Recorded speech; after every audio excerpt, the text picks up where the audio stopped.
Tu as commencé à apprendre le français, tout allait bien et puis patatras, c'est le drame. Tu as commencé à stagner, à te frustrer, bref, la catastrophe. Et si je te disais que c'était tout à fait normal et que tu es à une étape décisive de ton apprentissage? Je suis moi-même passé par là quand j'ai appris l'espagnol, alors ne t'inquiète pas, je vais te donner quelques conseils pour t'aider à débloquer cette situation. Alors reste bien jusqu'à la fin, ça peut vraiment t'aider. Et si tu ne me connais pas encore, moi c'est Jérôme, je suis professeur de français langue étrangère pour les apprenants autodidactes comme toi qui veulent consolider leur niveau de français et arrêter enfin de bloquer à l'oral. Tu es prêt? Allez, on y va. Le plateau est normal. Alors tu en as forcément entendu parler de ce fameux plateau. Quand tu commences ton apprentissage, tout va très vite.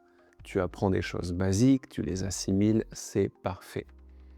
Puis ensuite arrive un moment où tu te sens bloqué. Alors en fait, tu continues à faire des progrès, c'est simplement que tu ne le remarques pas. Tu vas dans les détails, tu vas dans la consolidation, alors tu te décourages. Mais le plateau, ça concerne tous les apprenants. Tout le monde y passe à un moment ou à un autre, alors accepte-le et ça ira beaucoup mieux. Le vrai problème, c'est souvent pas ton niveau, mais plutôt la méthode. La méthode que tu utilises au début et qui a fonctionné un certain temps ne va plus fonctionner ensuite. Si je prends l'exemple de Duolingo, c'est parfait pour les personnes débutantes pour apprendre du vocabulaire ou des notions basiques. Je ne vais pas cracher sur Duolingo tout le temps. Parfois, ça a son utilité. Mais ensuite, ça a très vite ses limites. Alors, pense à remettre en cause la méthode que tu as utilisée au début et si tu utilises toujours la même, peut-être il est temps de changer, d'aller vers quelque chose de plus actif. Je vais te donner quelques exemples. Si tu as du mal avec la production orale, tu peux peut-être t'enregistrer. Tu peux aussi chercher un partenaire linguistique sur Internet ou trouver un prof, pourquoi pas. Ça va beaucoup t'aider à débloquer ton français et parfois à identifier des erreurs ou des problèmes que toi tu ne peux pas identifier. Parce que c'est très dur de s'auto-évaluer. C'est la chose la plus difficile à faire. Arrête d'apprendre des mots isolés et apprends plutôt des blocs de mots. Alors ça, je l'ai répété à maintes reprises dans mes vidéos, c'est contre-productif d'apprendre du vocabulaire isolé, que ce soit pour les mots et même les verbes. Si je prends l'exemple du verbe s'intéresser, tu connais peut-être ce verbe. Je m'intéresse à l'histoire. Alors si tu apprends seulement le verbe intéresser ou s'intéresser, tu ne vas pas mémoriser la préposition juste après, la préposition à.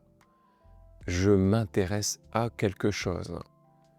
Alors que si tu apprends le verbe dans son entièreté, s'intéresser à, tu ne vas pas hésiter sur la préposition. Elle viendra automatiquement. Et ça, c'est un gain de temps cognitif énorme. Ton cerveau va beaucoup plus vite. Alors, des mots isolés, non. Des blocs de mots, oui. Passer à l'action. On va pas se mentir, le plus gros problème des apprenants, c'est souvent parler. Ce n'est pas lire, parfois un petit peu écouter, c'est parler. Et pourquoi tu penses? Eh bien tout simplement parce que les gens ne parlent pas. Comment on peut parler si on ne parle jamais? Alors même si tu n'as personne à qui parler, essaie de décrire ce que tu vois autour de toi, essaie de t'enregistrer, essaie de lire à haute voix. Lire à haute voix est déjà beaucoup mieux que simplement lire dans ta tête. Ça te force à travailler les muscles. Pardon. Alors je disais, lire à haute voix, c'est beaucoup mieux parce que ça te fait travailler les muscles et ça t'aide à la mémorisation musculaire, donc à mieux faire les sons. Même 5 minutes par jour, ça peut faire une grande différence. Imagine que tu décris une situation, imagine-toi au restaurant ou au cinéma. Bonsoir, je souhaite un billet pour la séance de 19 heures.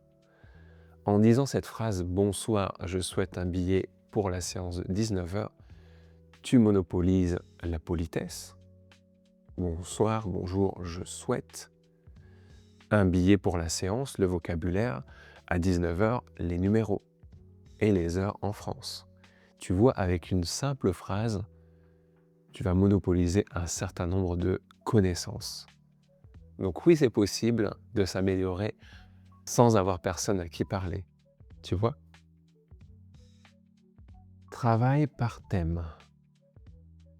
Alors, quand les gens commencent à apprendre le français, ils sont très curieux, ils veulent tout dévorer, apprendre sur tout, et c'est parfois une grosse erreur. Parce qu'à vouloir tout apprendre, on finit par s'éparpiller, c'est-à-dire aller dans toutes les directions. Est-ce que tu as vraiment besoin d'apprendre le vocabulaire du sport, du football en français par exemple?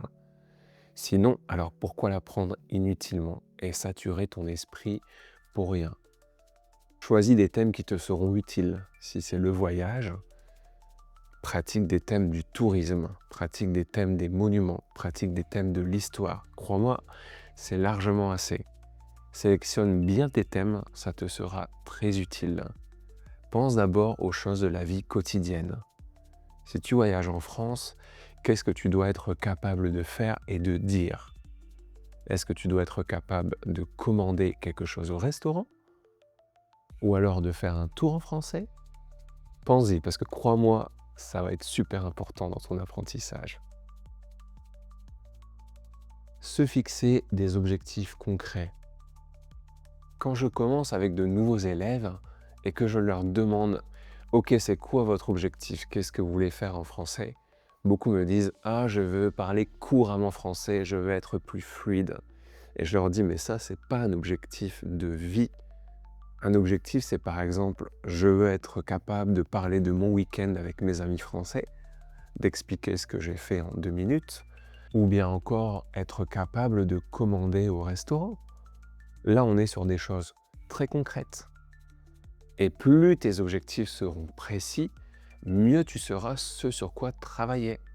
Si on reprend l'objectif savoir parler de son week-end, alors il y a plusieurs points à connaître. Le vocabulaire des loisirs, pour le tourisme, pour le sport, etc., un match de foot par exemple. Les temps du passé, passé composé imparfait, et plusieurs autres choses. Peut-être la comparaison, peut-être le conditionnel passé, si tu as des regrets.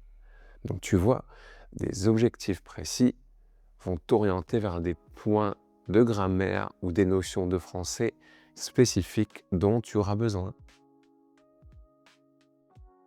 Et enfin, sors de ta zone de confort. C'est probablement le conseil que tu vois partout, mais c'est aussi le plus efficace. Alors, quand tu prends un cours en ligne, par exemple, tu peux avoir à côté de ta fenêtre Zoom, je sais que certains étudiants le font et c'est OK, tu peux avoir DeepL ou Word Reference ouvert, c'est pas grave. Mais dans la vraie vie, tu n'auras pas ça. Alors si tu bloques sur un mot, que tu ne trouves pas ce mot, comment tu fais? Quand tu es avec moi à Lille, par exemple, eh bien, te confronter à ces situations, c'est sortir de ta zone de confort et tu vas développer d'autres stratégies. Ou peut-être ce mot manquant va te marquer et tu vas t'en souvenir toute ta vie.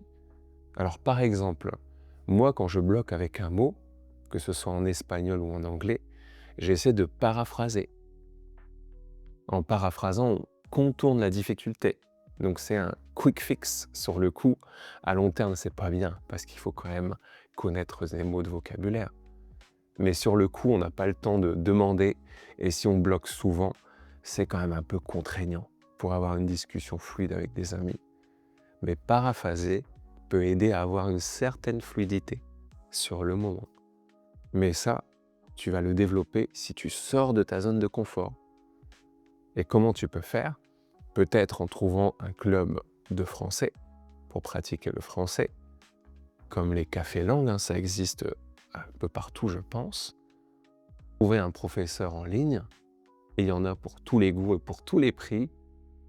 Et crois-moi, ça te fera sortir de ta zone de confort et ça te fera parler.